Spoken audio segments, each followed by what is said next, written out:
NCERT क्यों important? अगर आप एनसीईआरटी ध्यान से पढ़ते हैं, क्या चीज ये करने की कोशिश कर रहा है? एनसीईआरटी की बुक्स की बात करें तो ये बेसिकली जो एनसीईआरटी की बुक्स होती हैं, इनका पहले आप इंपॉर्टेंट समझो कि ये इंपॉर्टेंट क्यों है और हमें इसको इस्तेमाल कैसे करना चाहिए और मिथ क्या होते हैं। राइट, ये बड़ा इंपॉर्टेंट हो जाता है। इंपॉर्टेंट ये है, अब इसको बहुत ध्यान से समझना है। एनसीईआरटी को लेकर आज एकदम नई नई बातें पता चलेंगी और आपको पता चलेगा कि कोर कहां से निकालना है। जिसको आप छोड़ देते हैं पढ़ते समय, वही आपके लिए सबसे इंपॉर्टेंट हो जाता है, और जिसको आप फैक्ट मान के, इंपॉर्टेंट मान के रटते हैं, वो आपके लिए उतना महत्वपूर्ण नहीं रह जाता है। तो ये चीज आप जानना चाहते होंगे कि ये किताबें आप अपना इसको अपनी सक्सेस का कम से कम प्री क्रैक करने में आप इसकी भूमिका को कैसे सुनिश्चित कर सकते हैं। आगे चलते हैं। तो जो एनसीईआरटी होती है, नेशनल करिकुलम फ्रेमवर्क 2005 रिकमेंडेशन के हिसाब से बनी होती है, यानी हमारी राष्ट्रीय जो पाठ्यक्रम फ्रेमवर्क है उसके अकॉर्डिंग बनी होती है। जब यूपीएससी, आप जानते हैं कि राष्ट्र की सबसे बड़ी जो हमारी ये संस्था है एग्जाम लेने के लिए, जो हमें आईएएस आईपीएस बनाती है, वो जब टेस्ट लेने जाएगी, एक एग्जाम है, तो टेस्ट लेने के लिए वो किस फ्रेमवर्क की तरफ देखेगी? पहली बात ध्यान समझिएगा, वो एनसीईआरटी जो कि नेशनल करिकुलम के हिसाब से, एजुकेशन करिकुलम के हिसाब से, उसकी तरफ वो देखेगी कि भाई इसी को पढ़कर बच्चा अपनी अंडरस्टैंडिंग को डेवलप करता है। यानी ऑब्वियस सी बात है कि एनसीईआरटी के लिए सबसे ऑथेंटिक जो आपके यूपीएससी एग्जाम ले रहा है, उसके लिए जो बेसिक, अगर प्री में क्या चेक किया जाता है? प्री में आपकी अंडरस्टैंडिंग चेक की जाती है, आपका बेसिक कितना क्लियर है, आप सब्जेक्ट की अवधारणाओं को कितना समझ पा रहे हैं, आप गलत को कितना हटा पा रहे हैं। प्री यही होता है, 4 ऑप्शन दिए होते हैं, उसमें एक ऑप्शन सही होता है, 3 गलत होते हैं। तो वो ये देखता है कि पढ़ते समय आपने कितना जो है वो डेवलपमेंट किया अपने कॉन्सेप्ट को, और कितना आपकी क्लैरिटी ऑफ कॉन्सेप्ट है। तो उसके लिए प्री में वो बेसिकली क्लैरिटी ऑफ कॉन्सेप्ट्स, हम यहां वर्ड यूज करते हैं क्लैरिटी ऑफ कॉन्सेप्ट। वो कहता है पढ़े हो, ठीक है, बहुत अच्छी बात है, ठीक है, लेकिन पढ़ के तुम समझ कितना पाए हो? मैंने बात को ध्यान समझना। तुमने पढ़ लिया भाई, तुमने कहा कि सर हमने पॉलिटी पढ़ ली, हिस्ट्री पढ़ ली। वो कह रहा है कि पढ़कर तुम्हारे पास समझ कितनी क्रिएट हुई है। अगर मैं कुछ इंफॉर्मेशन ट्विस्ट कर दूं, कुछ नई इंफॉर्मेशन रख दूं, तो आप इसको कितना जो है वो पकड़ पाते हैं। तो यहां पर जो है वो क्लैरिटी ऑफ कॉन्सेप्ट बहुत इंपॉर्टेंट होता है। कॉन्सेप्ट का मतलब होता है कि मैं सभी धुंध में, अगर डाटा इधर से उधर कर दिया जाए तो भी मुझे समझ में आ जाए कि मैं क्या कहना चाहता हूं, या मेरा जो है अवधारणा क्या है। तो क्लैरिटी ऑफ कॉन्सेप्ट प्री का जो है वो ओरिएंटेशन होता है। अगर हम बात करें, और यूपीएससी 2 चीज चाह रहा है, ये 2 रिक्वायरमेंट याद रखिएगा। एक, क्लैरिटी ऑफ कॉन्सेप्ट चाहता है कि जो आपने पढ़ा है उस पर आपकी अवधारणाएं स्पष्ट है कि नहीं है। अवधारणाएं स्पष्ट, डाटा स्पष्ट करने की बात नहीं कर रहा है, कि आपके कॉन्सेप्ट क्लियर हैं या नहीं है, अंडरस्टैंडिंग आपकी है या नहीं है। दूसरा, कि जब वो एग्जाम लेगा तो वो किसी एक राष्ट्रीय फ्रेमवर्क की तरफ देखेगा, और राष्ट्रीय फ्रेमवर्क में नेशनल करिकुलम फ्रेमवर्क 2005 जो है वो अभी तक हमारे यहां शिक्षा में चल रहा है। तो यानी एनसीईआरटीज जो हमारी हैं वो इसी बेस पे काम करती हैं। यानी अगर उसको स्टूडेंट की क्लैरिटी ऑफ कॉन्सेप्ट चेक करना है तो एनसीईआरटी उसके लिए एक ऑथेंटिक सोर्स हो जाता है। एक बहुत ही इंपॉर्टेंट सोर्स हमें यहां पर होता हुआ दिखाई पड़ता है। ध्यान से समझिएगा, कई बार इसको स्किप किया जाता है। अब मैंने जो वर्ड यूज किया है इस पर थोड़ा सा इंफेसिस करो, एक एक शब्द को पकड़ो मेरे, ठीक है? तुम्हें समझ में आएगा यूपीएससी ने इस बार 40% का दायरा बढ़ाकर प्री में इतना ज्यादा क्वेश्चन कैसे उन्होंने प्रिवेल कर दिया, इतना ज्यादा जो है अपना जो है वो इनपुट कैसे दे दिया है।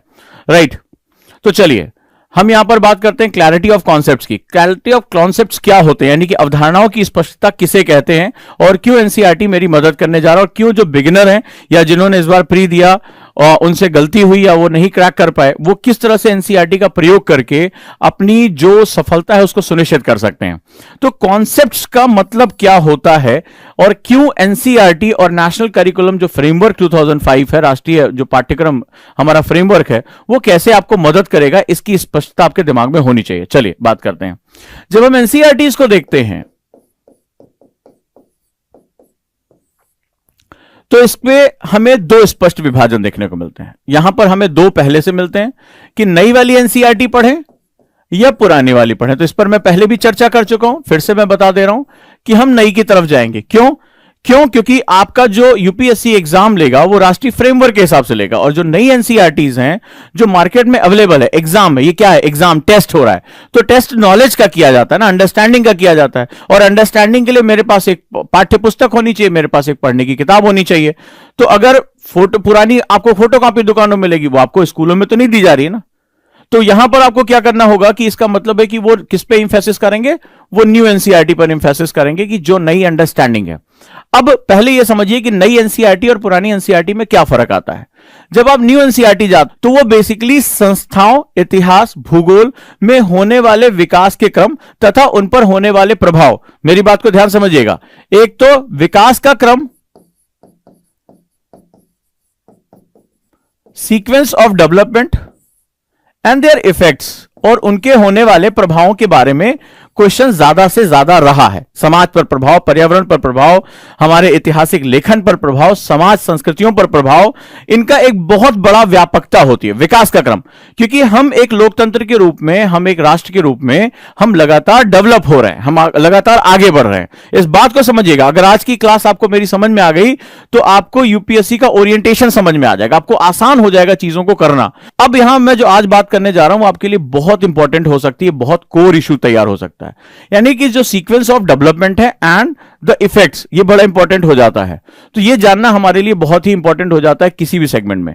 अगर तुम नई एनसीईआरटी उठाकर देखोगे तो इसमें एनसीईआरटी में पुरानी एनसीईआरटी के कंपैरिजन में कुछ बहुत अलग अलग टॉपिक्स दिए गए, जहां पर पुरानी एनसीईआरटीज में डेवलपमेंट का जो सीक्वेंस उस पर ज्यादा फोकस किया गया है, यानी विकास के क्रम पे ज्यादा फोकस किया गया। कोई लड़ाई हो रही है, उसमें फैक्ट्स ढेर सारे दिए गए हैं, अच्छे अच्छे राइटर्स ने लिखे, बहुत अच्छा लिखा है। लेकिन जो इफेक्ट्स है, मतलब गांव पे क्या प्रभाव हुआ, राजा अगर कुछ कर रहा है तो इफेक्ट्स विलेजेस पे क्या हुआ, उस समय टाउन कैसे प्रॉस्परस हो रहे थे, उस समय जो मंदिर आर्किटेक्चर है वो किस तरह से बन रहा था, किस तरह से कला संस्कृति में बदलाव हो रहा था, उद्योगों में क्या बदलाव हो रहा था, यानी इफेक्ट्स क्या हो रहे थे। यानी अगर एक राजसत्ता, इतिहास में कोई एक डायनेस्टी आती है, कोई वंश आता है, कोई भी चीज बदल रही है, तो उसके इफेक्ट्स क्या जनरेट हो रहे हैं। तो यहां पर जो है ये पुरानी एनसीईआरटी में मिसिंग है। यहां इफेक्ट्स जो होते हैं मतलब बिल्कुल नए नए टॉपिक, आपने देखा आर्ट एंड कल्चर आ जा रहा है, किस तरह से नई नई खुदाई हो रही है, किस तरह से साक्ष्य इकट्ठा किए जा रहे हैं, इतिहास का कालक्रम कैसे बदल रहा है। तो इन सब के साथ जो इफेक्ट बेसिस है यानी प्रभाव, उसको नई एनसीईआरटी में फोकस किया गया। जैसे मान लीजिए ज्योग्राफी है, तो जब आप पुरानी ज्योग्राफी पढ़ते हैं तो उसमें कॉन्टिनेंटल बेस्ड ज्योग्राफी बताई जाती थी, फैक्ट्स होते थे, पहाड़ पर्वत, और अभी आप मार्केट में देखेंगे जो एनसीईआरटी बेस्ड किताबें लिखी गई उनको उसी बेसिस पे रखा गया है, काफी हद तक वही फैक्ट जो रखे गए। लेकिन अभी आज के समय में आपको यह पता होगा, ज्योग्राफी पढ़ने वाला हर स्टूडेंट जानता है कि आज क्लाइमेटिक चेंज एक बहुत बड़ा इंपॉर्टेंट फैक्ट है। आज उसके इफेक्ट्स बहुत ज्यादा माने जा रहे हैं। आज शायद ही इस प्रकृति में कोई हिस्सा बचा हो जिसके ऊपर जलवायु परिवर्तन के प्रभाव ना पड़े हो, चाहे वो राजनीति हो, अभी हमने देखा COP26 में, चाहे वो समाज हो, चाहे वो पर्यावरण हो, चाहे जीव जंतु हो, फ्लोरा फौना, किसी भी चीज पे, हमारे ग्लेशियर से लेकर हमारे समुद्रों तक। तो इसका मतलब है इफेक्ट्स को समझना। मेरी बात को बहुत ध्यान से समझिएगा और आत्मसात करिएगा। अगर आज कोई मेरी बात आप तक पहुंच जाती है, आपके लिए प्री क्रैक करना बहुत आसान होगा। पुरानी एनसीईआरटी डेवलपमेंट के सीक्वेंस पे फोकस करती है, विकास के क्रम के बारे में बताती है, लेकिन इफेक्ट्स मिसिंग है। जिस तरह के कंटेम्प्रोरी इफेक्ट्स आ रहे हैं, तो अनिश्चित काल के लिए बंद कर दिया गया। इसका मतलब है जलवायु परिवर्तन और जिस तरह से प्रदूषण और हमारे समाज में होने वाले प्रभाव हैं वो एक अलग ही स्तर पर जा रहे हैं।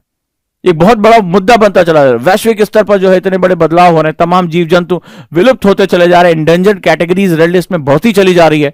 इसका मतलब है हमें डेवलपमेंट के सीक्वेंस के साथ साथ इफेक्ट्स पे बहुत ज्यादा फोकस करने की आवश्यकता है। इस बात को आप समझिएगा। नई एनसीईआरटी काफी हद तक इसको जस्टिफाई करती है, और जस्टिफाई करने के लिए उन्होंने इसका स्ट्रक्चर चेंज किया। पुरानी एनसीईआरटी में जहां स्ट्रक्चर देखते हैं आप कि बीच में एक लाइन ड्रॉ करके फैक्ट्स के बेस पे दिया गया, नई एनसीईआरटी में जब आप जाते हैं, चाहे आप ज्योग्राफी पे देखें, तो ढेर सारे नए नए फिगर्स, नए नए जो है वो डायग्राम्स, नए नए तरीके, पेंटिंग्स, इन सबको इन्वॉल्व किया गया है। आपसे क्वेश्चन पूछा गया है, फिगर्स के माध्यम से इसमें नई नई चीजों को एड ऑन करके बताया गया है कि क्या क्या चीजें इसमें हैं। तो इसके माध्यम से आप देखिए नए नए कंटेम्प्रोरी फिगर्स दिए गए हैं, ताकि अब ये क्यों बताए गए हैं। अब बताया जा रहा है कि उस समय की जो नीतियां थी, वर्तमान समय में आदिवासी समुदाय के ऊपर क्या क्या प्रभाव पड़े। अभी आपने देखा कि प्रधानमंत्री ने आदिवासी समुदायों के लिए एक अलग जो है सम्मान दिवस से लेकर उनके उत्थान के लिए तमाम तरह की बातें की, कानून में बदलाव किए। तो इस तरह से अगर हम देखते हैं तो नई एनसीईआरटी सिर्फ हमें यह नहीं बताती कि राजसत्ताएं कैसे काम कर रही थी, युद्ध कैसे हुआ, किस क्रम में हुआ, साथ ही यह भी बता रही थी कि समाज के अन्य हिस्सों में क्या क्या प्रभाव उसके उत्पन्न हो रहे थे। जिस स्टूडेंट को यह समझ में आ जाएगा उसके लिए प्री क्रैक करना बहुत आसान हो जाएगा और यूपीएससी में उसकी जो जर्नी होगी बहुत स्मूथ हो जाएगी। एनसीईआरटीज उसको बहुत मदद करना शुरू कर देंगी। नेक्स्ट आ जाते हैं। तो ये हुआ कि हमें नई एनसीईआरटी पढ़नी और हमें दो चीजों का ध्यान रखना है, एक डेवलपमेंट सीक्वेंस पे हमें जाना, क्रोनोलॉजी ऑफ डेवलपमेंट, और दूसरा हमें इफेक्ट्स को ध्यान रखना है, कॉज एंड इफेक्ट। इफेक्ट के साथ कॉज भी ये काफी हद तक जो है यानी प्रभाव, कारण और प्रभाव, ये लगातार इस पर अपना जो है इंपैक्ट क्रिएट करते हैं। क्लियर हुआ? तो यह धारणा तो तय हो गई कि हमें इसको कैसे इस्तेमाल करना है। इन तीन चीजों का आप ध्यान रखिएगा, आपके लिए यूपीएससी बहुत ही आसान हो जाएगा। आप किसी भी ऑप्शनल पॉइंट को उठा ले, आपके लिए बहुत इंपॉर्टेंट हो जाता है, राइट। नेक्स्ट वन, अब जब हम एनसीईआरटी पढ़ते हैं, मान लीजिए हिस्ट्री, ज्योग्राफी, पॉलिटी, इकोनॉमी, कुछ भी आप पढ़ रहे हैं, तो जब यहां जैसे अभी किसी बच्चे ने पूछा कि एनसीईआरटी की इकोनॉमी के लिए कौन सी बुक लें, यानी इसके दिमाग में है कि एनसीईआरटी को एक पार्ट पढ़ना है। मैंने कई लोगों से बात की, आप ध्यान से सुनिएगा। तो उन्होंने क्या कहा कि सर 11वीं 12वीं की पढ़ लो। आपसे भी मुझे बताना कि अगर मेरी बात सही है तो मुझे हां या ना में जवाब देना। सर 11वीं 12वीं की पढ़ लो, मोर देन इनफ है। ठीक है, 11वीं 12वीं की पढ़ लो, मोर देन इनफ है। इसी में तो सब दिया हुआ है, क्लियर है। आपने भी ये पढ़ा होगा, सुना होगा, मुझे बताएं, क्या आपने भी ये पढ़ा सुना है कि एनसीईआरटी पूरी पढ़ने की जरूरत नहीं है, 11वीं 12वीं की पढ़ लो, मोर देन इनफ है, हो जाता है काम। ये मुझे उस बंदे ने कहा जो प्री एक बार क्वालिफाई कर चुका था, इंटरव्यू तक पहुंचा और इस बार उसका प्री नहीं निकला। ये उस बंदे ने मुझसे कहा था, अरे सर 11 12 की बहुत है, आप कहां ये छोटे छोटे बेसिक पढ़ाते हैं, टाइम का वेस्टेज होता है। ये उसने मुझसे कहा था जब उसका इंटरव्यू का रिजल्ट नहीं आया, रिजल्ट नहीं हुआ इंटरव्यू का, अगली बार प्री दिया और उसका प्री नहीं निकला इस बार। ठीक है, तो मैंने अब उससे पूछा कि अब बताओ मेरी बात सही थी या नहीं सही थी। चलिए अब जरा देख लीजिए, इसमें मिथ को तोड़िए। कम से कम हिस्ट्री, अगर मैं यहां बात करूं, हिस्ट्री, ज्योग्राफी, पॉलिटी, ये तीन किताबें ऐसी हैं जहां पर दो कैटेगरी है, एक 6 to 10, या इसमें भी मैं 6 to 8 की कैटेगरी बना दूं और 8 to 10 की कैटेगरी बना देता हूं। ठीक है, ये मैं बना देता हूं इसमें 6 to 8 की कैटेगरी और 8 to 10 की कैटेगरी, फिर 11 12 की कैटेगरी। अब आप समझना, आप चूंकि क्या होता है, आपको बताने वाले और आप पढ़ने वाले, आपको यह लगता है कि हमें फैक्ट्स कलेक्ट करने हैं यूपीएससी में, और इन फैक्ट्स को कलेक्ट करके हम काफी कुछ अच्छा कर सकते हैं, राइट। हम इस फैक्ट्स को कलेक्ट करके काफी कुछ अच्छा कर सकते हैं। लेकिन जरा ध्यान समझना, अभी मैंने थोड़ी देर पहले आपको बताया कि आप यूपीएससी में अंडरस्टैंडिंग इंपॉर्टेंट होती है। जो प्री होता है वो कहता है कि जो आपने पढ़ा है उसमें कॉन्सेप्ट्स क्या क्लियर हैं, क्या अगर मैं आपको 4 जो है वो फैक्ट दूं, उसमें से 4 कॉन्सेप्ट दूं, उसमें से एप्रोप्रिएट यानी मोस्ट एक्यूरेट कॉन्सेप्ट को आप हमारे लिए जस्टिफाई कर सकते हैं। इसका कॉन्सेप्ट ये होता है, कॉन्सेप्ट का मतलब होता है कि किसी भी स्थिति में मैंने उसकी अवधारणा को, उसके अंडरस्टैंडिंग को जो है वो डेवलप कर लिया है। अब जरा ध्यान से इसको समझिएगा, जब आप इसको इस नजरिए से पढ़ते हैं 11वीं 12वीं, आप अंदाजा लगाइए अंडरस्टैंडिंग क्या होती है। जरा ध्यान समझिएगा, अंडरस्टैंडिंग क्या होती है। अंडरस्टैंडिंग में किसी छठी क्लास के बच्चे को अचानक से 11वीं क्लास में एडमिशन दे दिया जाए, बोला नहीं अब आपको कैलकुलस पढ़नी है जनाब, अब आपको जो है वो पृथ्वी के वायु क्षेत्र पढ़ने हैं, दाब क्षेत्र पढ़ने हैं, प्रेशर ग्रुप्स के बारे में पढ़ना है, तो उस 6th क्लास के बच्चे का क्या होगा। हो सकता है माता पिता की मार खाने की डर से, अब जरा मेरी साइकोलॉजी को समझिएगा, जो पॉइंट है, हो सकता है उसको रट भी डाले, उसको याद भी हो जाए किसी तरह, लेकिन उसकी अंडरस्टैंडिंग डेवलप नहीं हो पाएगी। याद हो जाए तो अगर वही क्वेश्चन उससे पूछ लिया गया तो हो सकता है डर के मारे वो रिप्लाई कर भी दे, लेकिन यह तय है कि अगर उससे तथ्यों को जो है वो तोड़ा मरोड़ा जाए, आप जो है वो इधर उधर किया जाए, तो वो इसका जवाब नहीं दे पाएगा। ये एक ऐसा फैक्ट है जिसे आपको समझना ही पड़ेगा। यानी अंडरस्टैंडिंग और फैक्ट को मगअप कर लेना यानी रट लेना दो अलग अलग चीजें होती हैं। और अंडरस्टैंडिंग एक क्रम, एक सीक्वेंस में डेवलप होता है।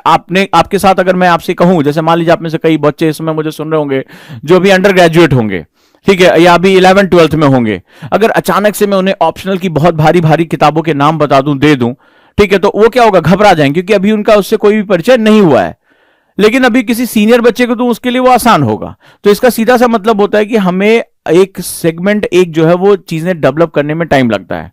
जब आप इन बेसिक किताबों के साथ जाते हैं, राइट, जब 6 to 8 या 10 तक जाते हैं, तो बेसिकली स्पेशली ये जो कैटेगरी ग्रुप है, आपको लगता है कि यार ये बेकार है, ये सारी चीजें यहां तो मिल जाती हैं, मिल तो जाती हैं, लेकिन डेवलपमेंट होने के क्रम में नहीं आती हैं। इन जो 6 7 8 की किताबें हैं, उसमें बहुत सी ऐसी बातें की गई जो आपसे बातचीत करते हो आपकी अंडरस्टैंडिंग डेवलप करती है। यह तय करना पड़ेगा कि फैक्ट या ढेर सारे इंफॉर्मेशन और अंडरस्टैंडिंग, ये दो कैटेगरी स्थापित स्थापित की गई है। बहुत से चैप्टर यहां से यहां जाते हैं। वही पृथ्वी की अंतरतम की संरचना 11th क्लास में भी हमें मिलती है, वही हिस्ट्री हमें 11th और 12th क्लास में भी हमें मिलती है, वही कर्नाटक की लड़ाई, मैसूर की लड़ाई, वही जो है वो चार्टर क्या होता है। लेकिन जो 6th 7th 8th क्लास की है एनसीईआरटी, वो अंडरस्टैंडिंग की, और एनसीईआरटी खुद ये कहता है, एनसीईआरटी खुद ये जो है वो अपनी पहली लाइन में बता देता है कि इन किताबों का बेसिकली हमारा पर्पस क्या है। The success of this effort depends on the step that school principal and teachers will take to encourage children to reflect on their own learning and to pursue imaginative activities and question. NCERT कहता है, right, और ये कहता है कि इसकी understanding develop होनी चाहिए रादर देन कि फैक्ट्स को रटने के। तो यहां पर क्या होता है, बहुत सी ऐसी चीजें हैं, ऐसे ऐसे क्वेश्चन दिए होते हैं जो आपको थिंकिंग प्रोसेस में लेकर जाते हैं। लर्निंग स्टेज मानी जाती है एनएलपी के हिसाब से भी, ये एज लर्निंग स्टेज मानी जाती है। तो यूपीएससी क्या करता है, कई बार वो समझता है कि भाई ये स्टूडेंट आपकी टेंडेंसी को बहुत अच्छी तरह जानता है, आप क्या पढ़ रहे हो क्या नहीं कर, उसकी पूरी नजर है आपके ऊपर, ठीक है, कौन सी फोटोकॉपी चल रही है, कौन सी नहीं चल रही है, वो सब कुछ सारी चीजों के बारे में वो जानता है। तो वो क्या करता है, वो जानता है कि भाई ये पार्ट टाइम जो है बचाना चाहता है, ये पैराशूट स्टूडेंट है, अभी आया है सटासट 2 महीने में एनसीईआरटी खत्म करके जो मास्टर बन जाएगा। तो हमें क्या करना है, हमें बेसिक क्वेश्चन लेने हैं। आपका फोकस था यार 11वीं, बड़े भैया ने बताया, वो 4 साल तैयारी कर चुके हैं कि यार क्विक कर लो। अच्छा, हमें क्विक शब्द बड़ा अच्छा लगता है, मेरे पर बड़ा दबाव आता है, वो जान सर क्विक क्विक खत्म कर दिया करिए ना, जल्दी जल्दी खत्म कर दिया। ठीक है, कोई बात नहीं है। तो मैगी ज्यादा दिन खाओगे तो तुम्हारा पेट भी उसी हिसाब से खराब होगा, टेंशन वाली बात नहीं है। यूपीएससी मैगी नहीं है, और यूपीएससी मैगी स्टूडेंट को यानी पैराशूट स्टूडेंट को जो भी अचानक से जम कर गया उनको हटाना चाहता है। वो चाहता है कि ऐसे लोग इसके साथ जुड़े जिनके अंदर पेशेंस है, जिनके अंदर परसिस्टेंस है, लगातार काम करने की क्षमता है, धैर्य है, वही लोग इसमें जुटे। तो वो कहता है कि डेवलप योर अंडरस्टैंडिंग। तो ये बुक जो होती है वो अंडरस्टैंडिंग को डेवलप करने के लिए होती है, और इनको हॉलिस्टिक वे में पढ़ना चाहिए। हॉलिस्टिक वे का मतलब होता है कि इनकी समझ के साथ आगे चलकर आप जाएंगे तो आप देखेंगे 11th क्लास 12th क्लास में जो 80% चीजें हैं वो रिप्लिकेट होती हैं।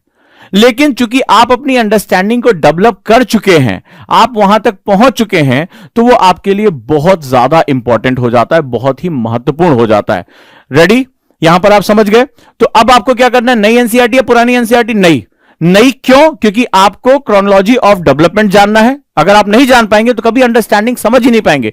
तो यहां पर भी development, chronology of development and cause and effect, ये बहुत इंपॉर्टेंट होता है, यही अंडरस्टैंडिंग का बेस होता है। और दूसरा, ये जो बेसिक एनसीईआरटीज हैं ये आपको अंडरस्टैंडिंग में लेकर जाती हैं कि मुझे अंडरस्टैंडिंग कैसे करनी है। अगर आप इसको जो है छोड़ रहे हैं तो आपके लिए बड़ी दिक्कत आ जाएगी। अगला हम स्टेप लेते हैं, नेक्स्ट स्टेप,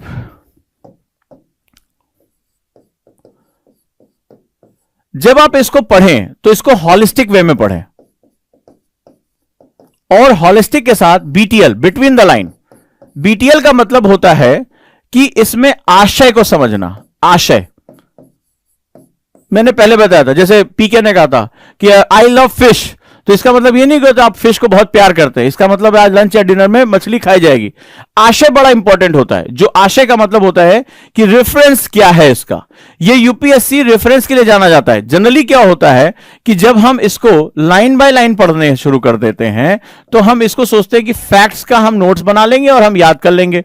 हिमालय की चोटियां कौन सी ज्यादा ऊंची हैं और कौन सी नहीं है, श्रेणियां कहां कहां पाई जा रही, नदियां कौन सी दाएं से आ रही बाएं से आ रही है, ये हम सोच रहे हैं कि और बच्चे करते हैं इस तरह। हम अगर कर लेंगे तो हमारा जो है ज्योग्राफी का क्वेश्चन निकल जाएगा। वॉर कौन कौन सी हुई मेडाइवल टाइम में, एंशिएंट टाइम में, हमने याद कर लिया, हो जाएगा। कौन कौन सी डायनेस्टी थी, कौन कौन से उसके राजा थे, संस्थापक थे, हमारा हो जाएगा। लेकिन जब आप यूपीएससी का क्वेश्चन देखे होंगे, अगर आपने देखा होगा ध्यान से, तो अप्लाइड पार्ट पे जा रहा है, वो आशय पूछ रहा है, ठीक है, वो बातें इसके बारे में कर रहा है कि मान लीजिए मंदिर वास्तु के डेवलप होने के पीछे क्या क्या कारण थे, राजनीतिक जो है, आर्थिक, कौन कौन से कारण उपलब्ध थे हमारे पास, या अगर हम डेमोक्रेसी को डेवलपमेंट होने के पीछे हमारी राष्ट्र निर्माण की कौन कौन सी भावनाएं जो है वो संलग्न थी, ठीक है, कल्याणकारी राज्य में कल्याण शब्द से क्या तात्पर्य है आपका। तो वो क्या होता है, वो इनडायरेक्ट क्वेश्चन पूछ रहा है, यानी वो आशय, जब हम तात्पर्य, मीनिंग वर्ड यूज करने लगते हैं तो वो क्या करता है, वो किसी एक चीज के साथ उसका डेवलपमेंट पर्सपेक्टिव पूछना शुरू कर देता है। तो डेवलपमेंट पर्सपेक्टिव जैसे ही वो पूछना शुरू कर देता है, बीटीएल बहुत महत्वपूर्ण हो जाता है, बिटवीन द लाइन। यानी टीचर की जिम्मेदारी है, स्टूडेंट जो पढ़ रहा है उसकी जिम्मेदारी है कि वो पढ़ी गई बात का आशय निकाल सके। तो जो स्टूडेंट बीटीएल बेस पे काम करेंगे, यानी बिटवीन द लाइन, उसका तात्पर्य समझते हुए, अंडरस्टैंडिंग मीनिंग क्या है, what is the meaning of this, ये क्या कहना चाहता है, ठीक है, किस तरह से जा रहा है। मान लीजिए आज हम जलवायु परिवर्तन को लेकर इतना कंसर्न है, क्या भारतीय परंपराओं में यानी इंडियन कल्चर में कुछ ऐसा रहा है जहां पर हम वसुधैव कुटुंबकम हमने जो कहा था उसके पीछे हमारे पास एक हमारी लाइफ स्टाइल थी? क्या हमारा खान पान, पहनावा, हमारे कपड़े कुछ इस तरह से थे जो प्रकृति के अनुरूप थे, जो इन्वायरमेंट पे कोई भी निगेटिव फुटप्रिंट नहीं जो है वो डालते थे? हम मिनिमलिस्टिक थे, यानी मिनिमलिस्टिक का मतलब हम मिनिमम जो है वो रिक्वायरमेंट पे काम किया करते थे। आगे चलकर गांधी भी यही कहते हैं कि न्यूनतम जरूरतों की पूर्ति का ही उद्देश्य हमें प्रकृति से लेना चाहिए। तो इसका सीधा सा मतलब है, क्या हम भारतीय आज समस्याओं हम आपने देखा कि ग्रेटा ने भी कहा कि भाई ब्ला ब्ला ब्ला हुआ, कुछ हुआ नहीं, और कॉप 26 में ढेर सारे लोग जुड़े, उन्होंने बड़ी बड़ी बातें की, फिर चले गए। 21 में भी, 22 में भी, 23 में भी, हर साल यही करते हैं वो। तो इसका सीधा सा मतलब है, क्या भारतीयों के पास इसका सॉल्यूशन है? तो इसके लिए आपको पीछे जाना पड़ेगा। आशय का मतलब होता है उसके तात्पर्यों को समझना, और जिम्मेदारी होती है टीचर की वो एक सब्जेक्ट से दूसरे सब्जेक्ट के साथ जोड़े। बीटीएल के बाद आता है इंटरलिंक करना। पहली बात, जो आप पढ़ रहे हैं उसको आप उसके आशय के साथ पढ़े, और दूसरा अन्य सब्जेक्ट के साथ उसको जोड़ें। ठीक है, अन्य सब्जेक्ट के साथ उसको जोड़े, लिंक करने की क्षमता। और वहीं के वहीं पढ़ा जा रहा है भूगोल, लेकिन क्या मैं इसको इतिहास या अर्थव्यवस्था से जोड़ सकता हूं? अर्थव्यवस्था को क्या मैं समाज के साथ, इकोनॉमी को, सोसाइटी के साथ जोड़ सकता हूं? कहां कहां जोड़ सकता हूं? कनेक्टिविटी क्या है, संघर्ष क्या है, वो हमें दिखाई पड़ता है।